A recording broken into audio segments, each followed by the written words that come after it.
In the vast expanse of the galaxy, where countless species wage eternal war for dominion and survival, there exists an empire that claims to offer something different, something better. The Tau Empire speaks of unity, of progress, of a greater good that transcends the petty squabbles of lesser civilizations. They present themselves as enlightened beings, free from the corruption that plagues humanity, the savagery that defines the Orcs, or the ancient madness that consumes the Eldar. Yet beneath this veneer of perfection lies a truth so dark, so fundamentally disturbing, that it challenges the very notion of what it means to be good. This is the story of Aunel Kauyon, an Ethereal of the Tau Empire, whose name means patient hunter in the tongue of his people. But Kauyon is not the hunter in this tale. He is both the weapon and the wielder, the shepherd and the wolf, the architect of paradise and its greatest sin. For to understand what it truly means to be a Tau Ethereal is to peer into the abyss of benevolent tyranny and realize that even the noblest intentions can birth the darkest corruption. The chamber aboard the battleship, Aura's Tashvar, stretches before him like a cathedral of war and devotion. Hundreds of fire warriors stand in perfect formation, their pulse rifles gleaming beneath the azure lighting that bathes everything in an otherworldly glow. Each warrior is a masterpiece of genetic perfection and technological enhancement.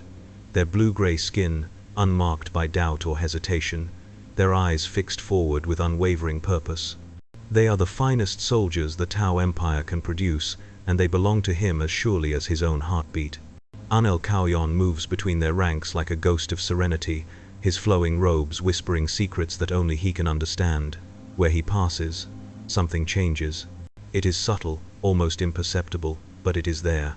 Spines straighten without conscious thought, breathing patterns synchronize. Minds that were individual moments before suddenly align like iron filings drawn to a magnet. The Ethereal's presence washes over them in invisible waves, pheromones designed by evolution or engineering carrying commands that bypass rational thought and speak directly to the primitive brain. But for just a moment, as Kauyon reaches the center of the formation, something flickers across his serene features, a crack in the mask of perfect certainty, a glimpse of the being beneath the role. In that instant, he looks not like a spiritual guide, but like a man drowning in the depths of his own power, struggling to surface but finding no air to breathe, no shore to reach. The moment passes, suppressed with the practiced ease of decades, but it leaves ripples in its wake, for even gods must sometimes doubt their own divinity. The Tau Empire spans dozens of worlds, each one a testament to the power of unity and purpose. From the gleaming spires of Tau itself, to the frontier colonies that push ever outward into the darkness between stars, every sept bears the mark of perfect order. Earth-cased engineers construct marvels of technology with inhuman precision. Fire-cased warriors train and fight with unquestioning devotion. Air-cased pilots navigate the void with serene confidence. Water-cased diplomats negotiate with alien species, their words carrying the weight of absolute conviction. At the apex of this magnificent hierarchy stand the Ethereals, beings so rare and precious that their very existence seems miraculous. They appeared in Tau history at the perfect moment, when the species teetered on the brink of self-destruction and brought with them the gift of unity. Where once the Tau had warred among themselves in savage tribal conflicts, the Ethereals brought peace. Where confusion had reigned, they brought clarity. Where chaos had threatened to tear the species apart, they brought the greater good. But miracles, as any student of the galaxy's dark history knows, rarely come without a price. The Ethereals possess certain biological traits that set them apart from other Tau. Their cranial ridges are more pronounced, their eyes carry depths that seem to peer into souls, and from specialized glands within their bodies, they emit pheromones so subtle that even the most sophisticated sensors struggle to detect them. These chemical messengers carry information that speaks to something primal in other Tau, something that exists below the level of conscious thought. When an Ethereal speaks of duty, fire warriors feel their hearts swell with purpose they cannot explain. When an Ethereal discusses the need for sacrifice, earth-cased workers find themselves volunteering for dangerous assignments with smiles on their faces. When an Ethereal mentions the greater good, every Tau within range experiences a biochemical response that floods their system with feelings of belonging, purpose, and unshakable certainty. It is not hypnosis, not mind control in any crude sense. It is something far more elegant and infinitely more disturbing. It is the hijacking of free will itself, accomplished through the simple act of breathing the same air as one's master. Cao Yan learned this truth gradually, as all ethereal candidates must. The process begins in childhood, when certain Tao display the telltale signs of ethereal potential. They are removed from their birth castes with great ceremony, their families honored beyond measure for having produced such a gift to the empire. They are taken to hidden facilities where they undergo training that most Tao never witness, learning not just the philosophy of the greater good but its practical implementation. The moment of awakening came for Cao Yan in his 15th year, in chambers deep beneath the surface of Ta'ao, where bioluminescent fungi cast eerie patterns on walls carved from living rock. Older ethereals surrounded him in ritual circles, their own pheromones creating a cocktail of command and expectation that left him dizzy and disoriented. Ancient technologies hummed in the darkness, devices whose origins the Tao had never fully understood, but had learned to utilize with devastating effectiveness. When the transformation began, Cao Yan felt something fundamental shift within his body and mind. Glands he had never known existed suddenly came online, flooding his system with new chemicals that changed not just his biology, but his entire perception of reality. For the first time, he could sense the thoughts and emotions of others, not as separate entities, but as extensions of his own will. The fire-cased guards standing at attention became marionettes, whose strings he could see and manipulate. The earth-cased technicians monitoring the ancient machines became tools he could direct with perfect precision. The intoxication was immediate and overwhelming. To feel such power, to realize that every other Tao could be guided and shaped according to his will, created a euphoria beyond any drug or pleasure the galaxy had to offer. In that moment, Cao Yan understood why the ethereals spoke with such certainty about the greater good. When you possessed the power to make others believe anything you wanted them to believe, reality became infinitely malleable. Truth became whatever served the cause. Right and wrong became decisions to be made rather than principles to be discovered. But with that intoxication came horror. As his new senses developed and his ability to perceive pheromone interactions grew more sophisticated, Cao Yan began to understand the true scope of what he had become. Every Tao he encountered was, to some degree, under his influence. Their thoughts, their emotions, their very capacity for independent judgment became compromised in his presence. He was no longer interacting with individuals but with shadows of people, their authentic selves suppressed beneath layers of biochemical compulsion. The older ethereals taught him that this was not corruption but necessity. The Tao species, they explained, was naturally fractious and individualistic. Left to their own devices, they would tear themselves apart in endless conflicts over resources, territory, and ideology. The greater good was not merely a philosophy but a survival mechanism, and the ethereals were its instruments. Their influence created the unity necessary for the species to thrive and expand across the galaxy. Without them, the Tao would have remained a collection of primitive tribes, squabbling over scraps, while greater civilizations claimed the stars. Cao Yan learned to accept this reasoning, as all ethereals must. He threw himself into his studies with the dedication of one who has found his purpose in life. He mastered the art of pheromone modulation, learning to create specific emotional states in his subjects with the precision of a musician playing a complex instrument. He studied the psychology of leadership, understanding how to project confidence and certainty even when faced with impossible decisions. He learned the history of the empire, both the official version taught to the other castes and the hidden truth known only to the ethereals themselves. When his training was complete, Cao Yan was assigned to oversee the expansion efforts in the Perdus Rift, a region of space where Tao colonies pushed against imperial territories in a complex dance of diplomacy and warfare. Here, he would put his education to practical use, guiding the various castes in their efforts to bring the greater good to new worlds and new peoples. The daily reality of being an ethereal proved to be far more complex and burdensome than his training had suggested. Each morning, Cao Yan would rise before dawn and spend long hours in meditation, not for spiritual enlightenment, but to calibrate his pheromone production for the day ahead. Different situations required different biochemical signatures. Inspiring fire warriors before battle required a cocktail of confidence. aggression, and protective instincts. Negotiating with Earth-Caste engineers demanded precision, patience, and innovative thinking. Managing water-caste diplomats called for subtlety, empathy, and political acumen. But the most challenging aspect of his role was not the technical mastery of pheromone control, but the psychological burden of wielding such power. Every conversation became an exercise in manipulation. Every relationship was built on a foundation of biochemical coercion. When a fire caste, Chassel approached him with concerns about casualty rates in recent engagements, Cao Yon could see the warrior's genuine anguish and moral conflict. He could also feel his own pheromones automatically adjusting to reinforce the Chassel's sense of duty while suppressing his doubts about the cost of their victories. The fire-caste commander left their meeting with renewed determination and a smile on his face, ready to lead his troops into whatever battles the greater good demanded. But Cao Yon remained behind, staring at his hands and wondering whether he had just provided genuine leadership or committed a subtle form of rape upon another being's mind. The distinction, he realized with growing horror, was becoming increasingly meaningless. The loneliness was perhaps the cruelest aspect of his existence. Surrounded constantly by others, Cao Yon found himself utterly isolated by his own nature. No Tao could interact with him without falling under his influence to some degree. Their thoughts, their opinions, their very personalities became contaminated by his presence.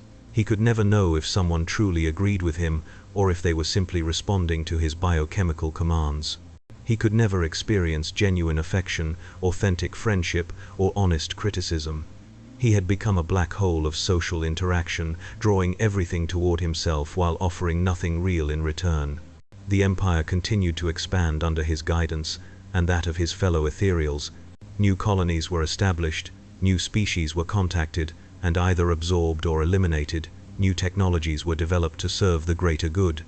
On every world he visited, Cao Yon witnessed the fruits of ethereal influence. Tao society functioned with a harmony that other species could only dream of achieving. Crime was virtually non-existent. Conflict between castes had been eliminated. Every individual worked not for personal gain, but for the betterment of all. It was, by any objective measure, a paradise. Yet the more perfect the system became, the more horrified Cao Yon grew at his role in creating it. He began to notice details that had escaped him in his younger years. The way Tao children learned to suppress their own preferences in favor of collective needs before they could even properly articulate what those preferences were. The ease with which entire populations could be convinced to relocate, change professions, or sacrifice their lives for abstract concepts they had never truly chosen to embrace. The complete absence of dissent, not because everyone agreed, but because the capacity for disagreement had been chemically suppressed. During a diplomatic mission to negotiate with an imperial world on the edge of Tao space, Cao Yon encountered something that shattered his remaining illusions about the righteousness of his cause. The imperial governor, a grizzled veteran of countless campaigns, looked at him with undisguised contempt and spoke words that would haunt him for years to come. "You speak of your greater good, as if it were some noble ideal," the governor said, his scarred face twisted with disgust. "But at least when the Imperium enslaves a world, we have the honesty to call it conquest. At least when we demand sacrifice, we acknowledge that it is sacrifice we demand, not some voluntary offering. You have created a species of addicts, ethereal, and you are their drug. The only difference between you and the dark gods of chaos is that you tell prettier lies." The words struck Cao Yon like physical blows, not because they were untrue, but because they articulated fears he had been suppressing for decades. In his attempts to defend the Tao way of life, he found himself making arguments that rang hollow even to his own ears. How could he speak of freedom when every Tao was biochemically compelled to obey? How could he claim moral superiority when his entire species lived in a state of induced delusion? How could he call their society paradise when it had been built upon the systematic destruction of individual will? The breaking point came during the siege of Vashya, a contested world where Tao forces faced desperate resistance from entrenched Imperial Guard regiments. The battle had raged for months, with casualties mounting on both sides as neither force could achieve decisive victory. Cao Yon found himself faced with a choice that would haunt him forever. He could order a direct assault, that would achieve victory at the cost of thousands of fire warrior lives, or he could authorize the use of more specialized techniques. The water caste had developed a plan to deploy Cao Yuan himself on the battlefield, using his pheromone abilities not just to inspire Tau forces but to demoralize and confuse Imperial defenders. Humans, they had discovered, were not entirely immune to ethereal influence. While they lacked the specific neurochemical receptors that made other Tau so susceptible, they could still be affected by concentrated pheromone exposure. The plan was elegant in its simplicity. Cao Yuan would accompany the assault forces, his presence turning Tau soldiers into fanatical berserkers while reducing Imperial resistance to confused panic. Standing in the command center, surrounded by holographic displays showing the disposition of forces across the battlefield, Cao Yuan felt the weight of his decision pressing down upon him like a physical force. He could see the faces of the fire warriors preparing for the assault, their expressions reflecting complete trust in his wisdom. They would follow his orders without question, die for his cause without hesitation, believe in his righteousness without doubt. And they would do so not because they had chosen to, but because his very existence made any other choice biochemically impossible. For the first time in his adult life, Cao Yuan's pheromone control wavered. Stress, doubt, and moral anguish disrupted the careful balance he maintained within his own body, causing his chemical output to fluctuate wildly. The effect was immediate and terrifying. Tau officers throughout the command center suddenly looked around in confusion, as if waking from a dream they could not remember. For a few precious moments, they saw him not as a revered spiritual guide, but as he truly was, a being who had stolen their capacity for independent thought and replaced it with synthetic purpose. The moment passed quickly. Cao Yuan's training reasserted itself, his pheromone production stabilized, and the familiar mask of certainty settled back over his features. The confused officers blinked and shook their heads, their memories of doubt already fading as his influence reasserted itself. But in those few seconds, Cao Yuan had seen something that changed him forever. He had seen what the Tau could be if they were free to choose their own paths, make their own decisions, forge their own destinies. And he realized that in all his years of service to the greater good, he had never once allowed them to exercise that freedom. The assault on Vashia proceeded as planned. Cao Yuan accompanied the fire warriors into battle, his presence turning the tide of combat with devastating effectiveness. Imperial defenders, exposed to concentrated pheromone bombardment, found their morale crumbling, even as their tactical situation remained sound. Tau warriors, elevated to near berserker states by their proximity to their ethereal, fought with inhuman courage and determination. The city fell within hours, and Cao Yuan was hailed as a hero throughout the empire. But victory brought no satisfaction, only a deeper understanding of what he had become. Standing amid the ruins of the Imperial stronghold, watching fire warriors tend to their wounded with serene acceptance of their suffering, Cao Yuan finally acknowledged the truth he had spent decades avoiding. He was not a leader but a parasite, not a guide but a manipulator, not a servant of the greater good but its greatest enemy, for he had made the choice to serve it meaningless. The transformation that followed was not sudden but gradual, a slow erosion of whatever humanity had once existed within him. Cao Yuan ceased to struggle against his nature and instead embraced it with cold efficiency. If he was to be a monster, he would be the most effective monster possible. If his role was to manipulate and control, he would perfect those arts beyond all previous achievement. If the greater good demanded the sacrifice of individual freedom, then he would make that sacrifice as clean and complete as possible. He threw himself into his duties with renewed vigor, but it was the vigor of a machine rather than a living being. His pheromone control became flawless, his manipulation so subtle and sophisticated that even other ethereals marveled at his skill. He could inspire entire armies to suicidal courage, convince populations to relocate across the galaxy, or persuade alien species to abandon their own cultures in favor of Tau ideology. He became a master of his craft, and in doing so, he ceased to be anything recognizably Tau. The being who had once been Arnel Cao Yuan now moved through the empire like a living symbol rather than an individual. His personal desires, his private thoughts, his capacity for genuine emotion had all been sacrificed on the altar of efficiency. He had become the perfect servant of the greater good, and in achieving that perfection, he had lost everything that had once made him good in any meaningful sense. Years passed, then decades. The Tao Empire continued its expansion under the guidance of Cao Yon and his fellow Ethereals. New generations were born into a reality where perfect unity was simply the natural order of things. These young Tao knew nothing of the struggles and conflicts that had once defined their species. They could not imagine wanting something that did not serve the collective good. They had never experienced the chaos of individual will or the pain of personal choice. They lived in paradise, and they were utterly, completely enslaved. Cao Yon watched these new generations with something that might have been paternal pride if he had retained the capacity for such emotions. They represented the success of the Ethereal project, the final realization of the greater good's potential.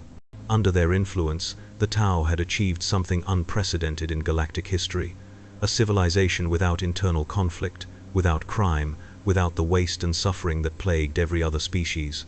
It was a remarkable achievement, and it filled him with the kind of satisfaction that a craftsman might feel upon completing a masterwork.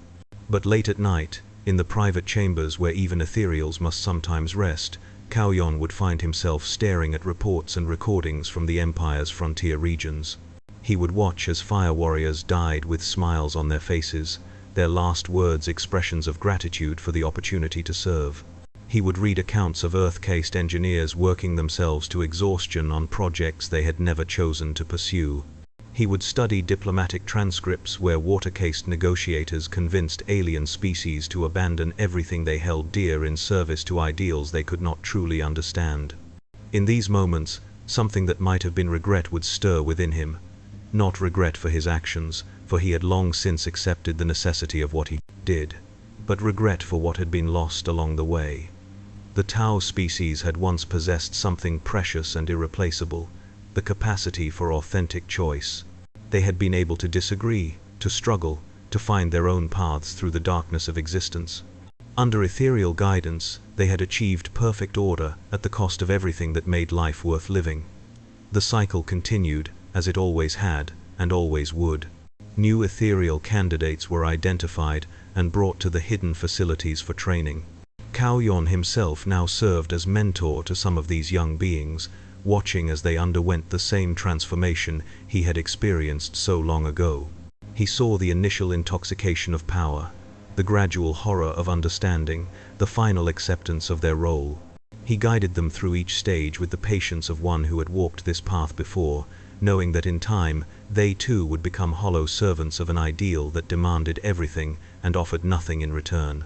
One such candidate, a young Tao named Aonui Shi'ur, approached him after a particularly intensive training session. The youth's eyes still held traces of individual personality, though Cao Yon could see that they were fading with each passing day.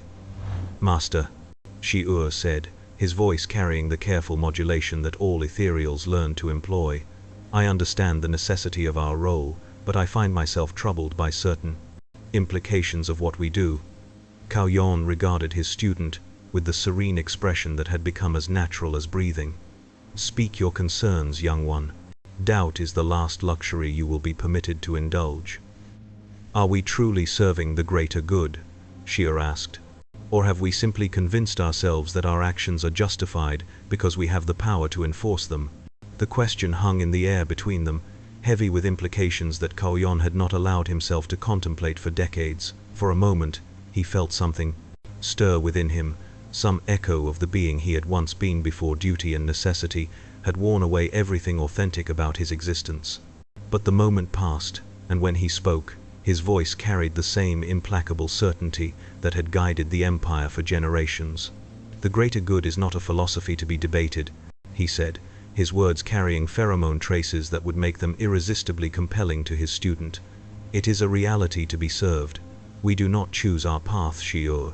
We are the path that others follow.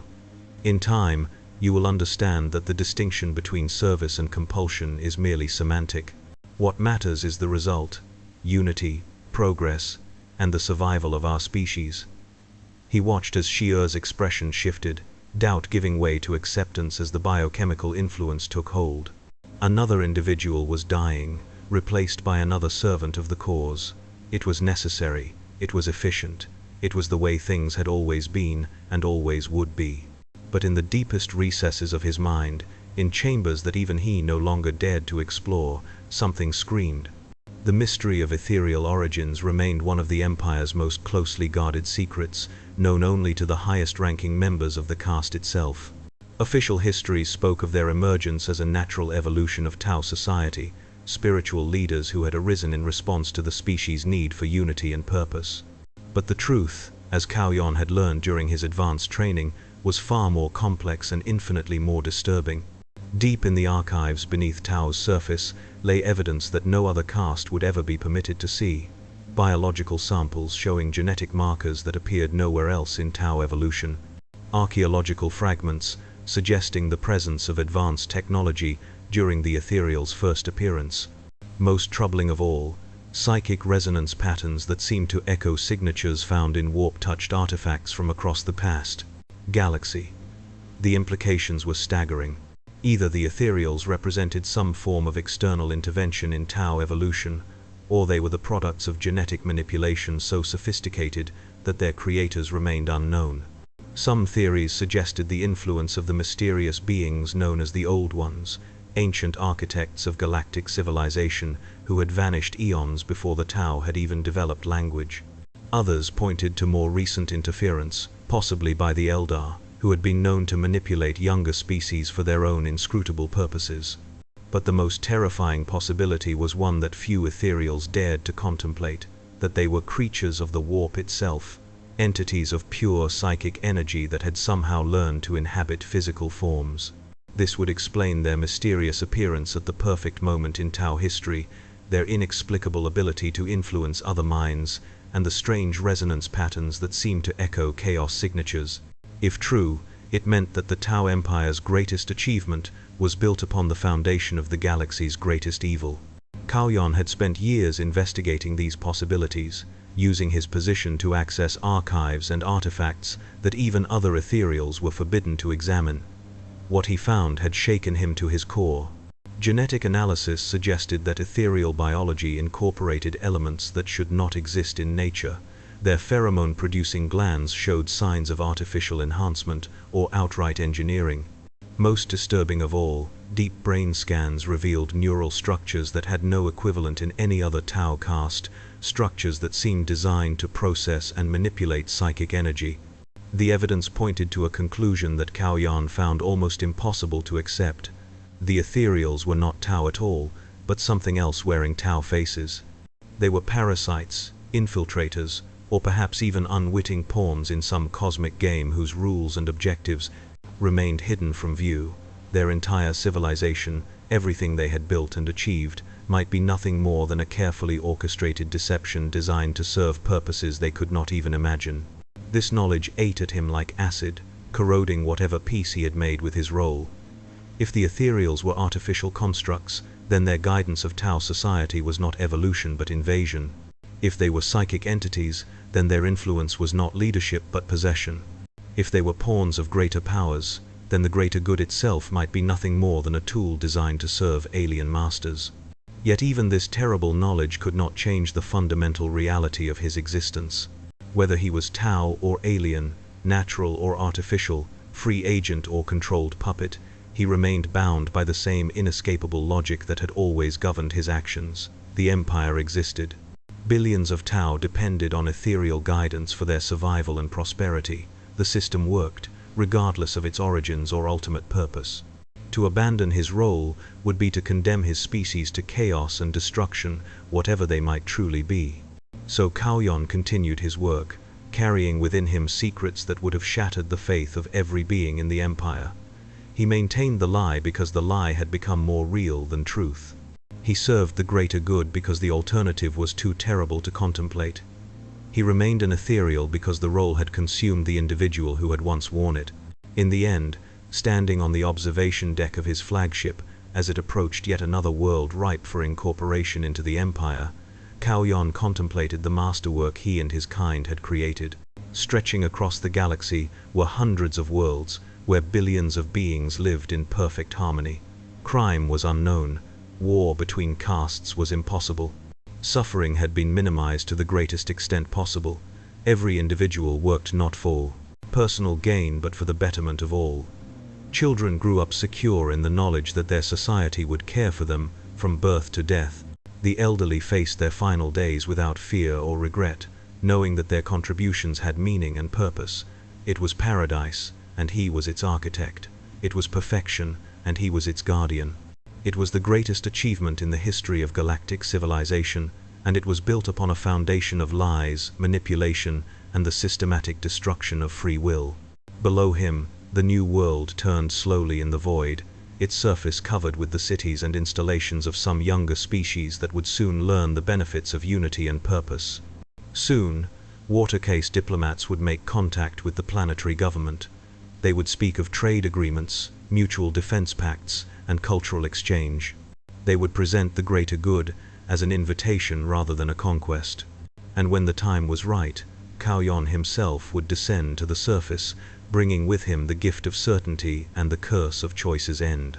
The inhabitants of this world would resist at first, as they always did. They would speak of freedom, independence, and the right to determine their own destiny. But in time, they would come to understand the futility of such concepts. Under ethereal guidance, they would learn that true happiness came not from individual choice but from collective purpose. They would discover that the burden of decision-making was far heavier than the peace of absolute trust. They would find joy in surrender and contentment in submission. And Caste would be there to guide them through this transformation, his presence making their capitulation as inevitable as gravity. He would speak to them of the greater good with words that carried biochemical compulsion. He would demonstrate the benefits of unity through the undeniable evidence of Tao civilization. He would show them paradise and make them desperate to enter it, even if the price of admission was everything they had once believed made them who they were. In the grim darkness of the far future, where war is eternal and hope is a luxury few can afford, the Tao Empire stands as a beacon of something different. They offer unity in place of chaos, purpose in place of despair, and certainty in place of doubt. They promise paradise to all who will accept their guidance, and they deliver on that promise with a consistency that few other civilizations can match. But paradise, as any student of ancient Terran literature might recall, has always cast the darkest shadows. For in seeking to eliminate suffering, the Ethereals have eliminated choice. In pursuing perfect order, they have destroyed authentic freedom. In creating unity, they have murdered individuality. They have built heaven on the bones of free will, and they have convinced themselves that this is not merely acceptable but noble. Arnel Caste knows this truth as surely as he knows his own name. He understands what he is and what he has done. He recognizes the magnitude of his crimes and the scope of his achievements. He sees clearly the paradise he has helped create and the price that paradise has demanded. And yet, as he prepares to bring another world into the Empire's embrace, he feels no regret for what he is about to do. For he has learned the most terrible lesson the galaxy has to teach, that sometimes the greatest evil wears the face of the greatest good. That sometimes the most monstrous acts are performed in service to the most noble ideals. That sometimes paradise itself becomes a prison so beautiful that its inmates never realize they have been caged. The greater good demands sacrifice, and Caste has sacrificed everything, his individuality, his authenticity, his very soul, in its service. He has become the perfect instrument of benevolent tyranny, the ideal servant of compassionate oppression. He has achieved everything this ethereal caste was designed to achieve, and in doing so, he has lost everything that might have made that achievement worthwhile. This is what it means to be a Tao Ethereal, guiding the greater good in the darkness between stars. To be the shepherd who devours his flock, the savior who damns those he saves, the architect of paradise who builds with chains instead of stone. In a galaxy where hope is heresy and mercy is weakness, even the noblest intentions can birth the darkest consequences. Even paradise can become hell if one simply refuses to see the flames.